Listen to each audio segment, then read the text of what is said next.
Viewers আসসালামু আলাইকুম। গুপ্তবিদ্যার সন্ধান ইউটিউব চ্যানেলে সবাইকে সুস্বাগতম। অন্য কবিরাজ যদি জিন চালান করে তার কণ্ঠ বন্ধ করে রাখে তো সেটা খোলার তদবির। তো সূরা রুকিয়া 83 নম্বর আয়াত পাঠ করবে এবং গলায় ফুঁক দিতে হবে।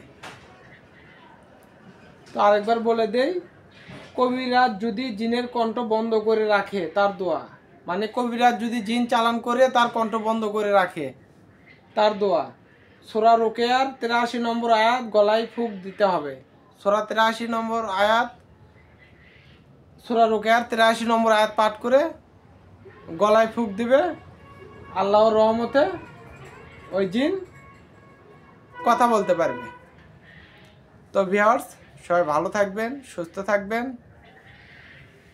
আমার একটাই চাওয়া, আমার যত শিষ্য আছে তারা যেন সচ্ছলভাবে চলতে পারে, ফিরতে পারে, নাম যশ খ্যাতি টাকা পয়সা সমস্ত কিছু ইনকাম করতে পারে। তো সবাই ভালো থাকবেন, সুস্থ থাকবেন এবং আমার প্রত্যেকটা ভিডিও আপনারা দেখবেন। আসসালামু আলাইকুম।